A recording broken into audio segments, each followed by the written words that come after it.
I'll say it again. If you don't fail, you're not even trying. My wife told me this great expression. To get something you never had, you have to do something you never did. And not only is it important for you to know it's possible for you to choose your future, but it's necessary. Those days when I'm tired or worn out or just basically sick of the grind, what do I do on those days? I go anyways. I get it done, even if I'm just going through the motions. I go through the motions. I don't really want to work out. I work out. I really don't want to hammer on a project. I hammer on the project. Don't really want to get up and get out of bed. Yeah, I get up and get out of bed.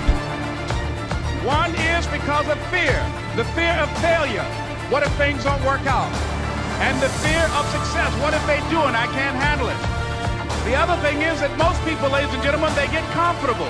They stop growing, they stop working on themselves, they stop stretching, they stop pushing themselves, and they end up becoming very cynical about life, and they throw in the towel on themselves, on their families, and on their dreams. And the other thing is that most people don't feel worthy. What I'm doing now, I could have been doing years ago. But because I did not have a college education, because I didn't believe in myself, because I allowed other people's opinion of me to control my destiny, I didn't act on my ideas.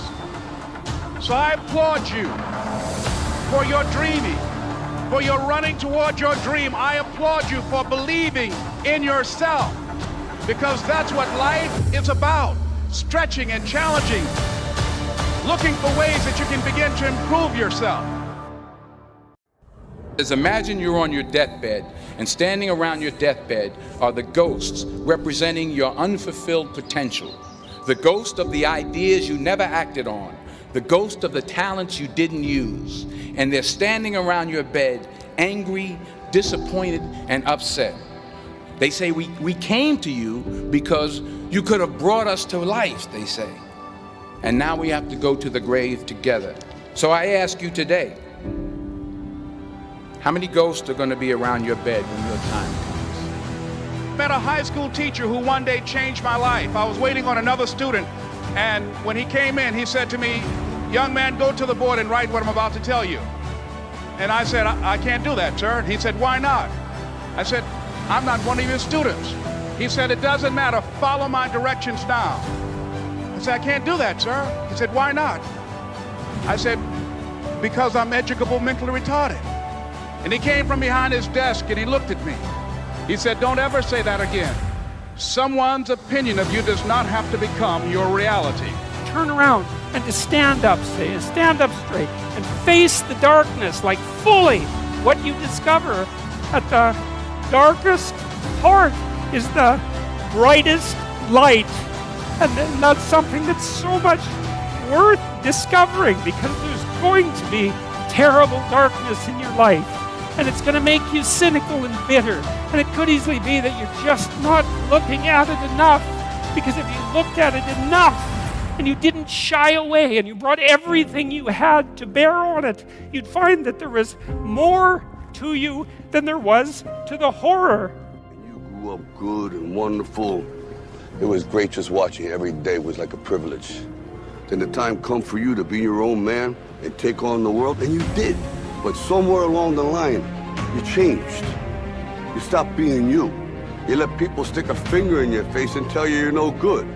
And when things got hard, you started looking for something to blame, like a big shadow.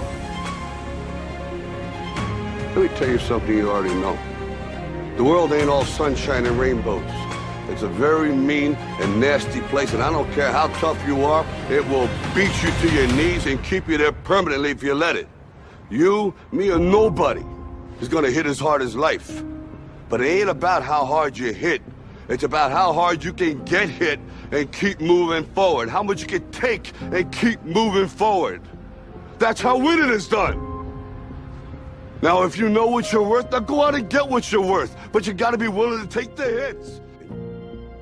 They know that every day when I'm breathing, it's for us to go farther. You know, every time I speak, I want the truth to come out. You know what I'm saying? Every time I speak, I want to shiver. You know, I don't want them to be like, they know what I'm going to say because it's polite. They know what I'm going to say.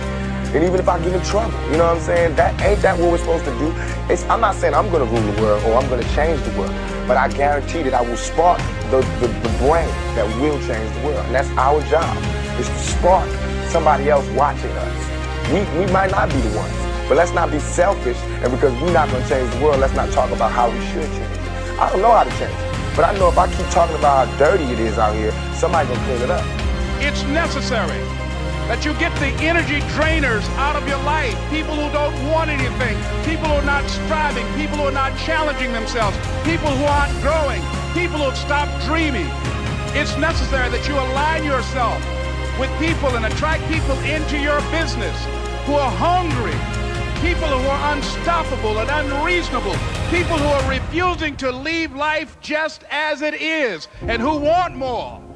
My mother used to say, birds of a feather flock together. If you run around with losers, you will end up a loser. It's necessary that you get the losers out of your life if you want to live your dream.